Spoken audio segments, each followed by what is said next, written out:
अब आप देखिए, अब हम रिकॉम्बिनेंट की बात करेंगे। तो रिकॉम्बिनेंट में हमें कुछ नहीं करना है, यहाँ पे हमें बस एक जीन को एक्सचेंज कर देना है। हम यहाँ जो ये वाइल्ड टाइप जीन है, इसकी जगह हम रेसेसिव वाला रख देंगे वाइल्ड टाइप के कॉम्बिनेशन में। तो इस तरह से जो हमारे मेल हैं जो अब तक वाइल्ड टाइप थे, अब वो ब्राउन बॉडी हो जाएंगे, बट आईज में उनकी वाइट आईज हो जाएंगी। यानी कि अभी तक हमारा ब्राउन और वाइट का कॉम्बिनेशन आप देखो ऊपर कहीं भी नहीं आया है। दैट मीन्स एक न्यू कॉम्बिनेशन आएगा, क्योंकि हम बात करें ना रिकॉम्बिनेंट्स की, वेरिएशंस की बात करें, वेरिएंट कौन से आ रहे हैं। ऐसे ही हमें इन द सेम वे हमें यहाँ पे क्या करना है, हमें इस जीन को स्टेबल रखना है। इसके साथ एक नया डिफरेंट कॉम्बिनेशन में हमें वाइल्ड टाइप ला देना है रेसेसिव की जगह। और हमारा अब की बार येलो बॉडी के साथ रेड आई का कॉम्बिनेशन जो कहीं भी नहीं देखने को मिला है, वो नया कॉम्बिनेशन मिलेगा।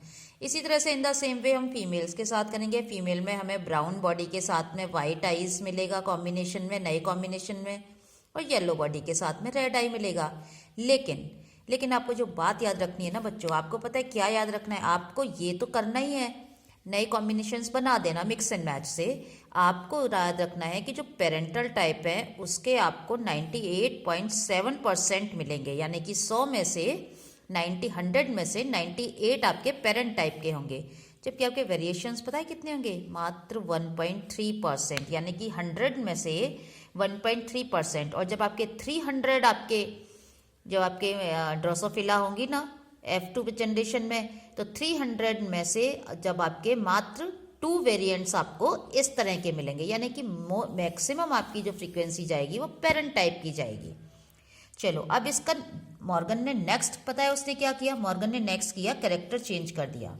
उसने आइज का कैरेक्टर लिया जो कि क्रोमोसोम में इधर की तरफ सिचुएटेड था, और एक उसने विंग्स का कैरेक्टर लिया, लॉन्ग विंग्स आपका डोमिनेंट कैरेक्टर है, और मिनिएचर स्मॉल विंग्स थे वो आपका रेसेसिव कैरेक्टर है। अगेन फिर उसने जो फीमेल्स ली वो रेसेसिव की ली, आप यहाँ देख रहे हो। In the same way dominant males लिए हेट्रोजाइगस, और बिल्कुल सेम कहानी करनी है आपको यहाँ पर भी। जो आपकी मदर्स, जो आपकी डॉटर होंगी वो फादर को मिमिक करने लगेंगी, वाइल्ड टाइप हो जाएंगी, और जो आपके सन है वो मदर को मिमिक करेंगे F1 जनरेशन में। पेरेंट टाइप में बिल्कुल वही पेरेंटल टाइप कॉम्बिनेशन में आपके F1 के दोनों लिख देने हैं, ये वाले मेल फीमेल में, और पेरेंट्स के भी दोनों लिख देते हैं। ये सारे पेरेंट टाइप में बनेंगे, बिल्कुल जैसे मैंने आपको पार्ट 2 के लिंकेज वाले में समझाया है।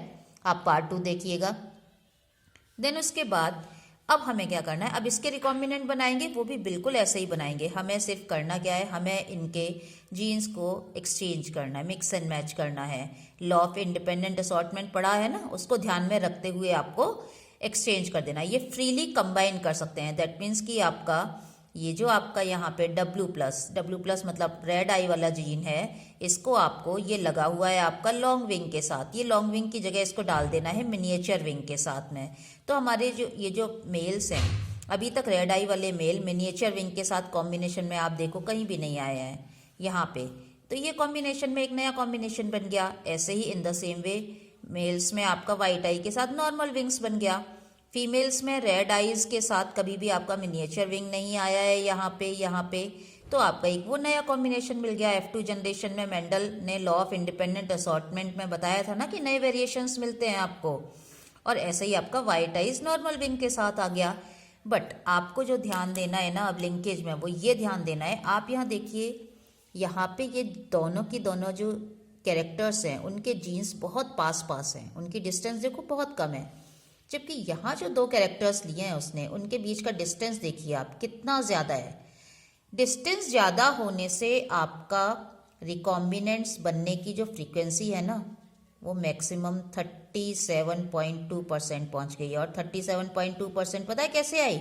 मेंडल के लॉ ऑफ इंडिपेंडेंट असॉर्टमेंट में कितने वेरिएशन मिले थे? 9:3:3:1 के मिले थे या नहीं? यानी कि वेरिएंट कितने थे? 6, और 6 वेरिएंट थे हमें टोटल 16 में से, 9 + 3 + 3 + 1।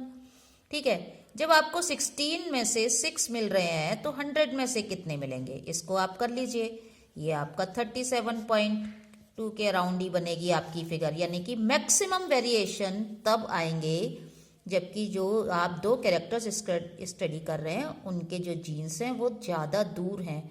अगर वो बिल्कुल पास होंगे तो वो लिंक रहेंगे और वेरिएशंस जो होंगे, जो रिकॉम्बिनेंट्स होंगे, उनकी फ्रीक्वेंसी ना के बराबर होगी, 1.3% आएगी।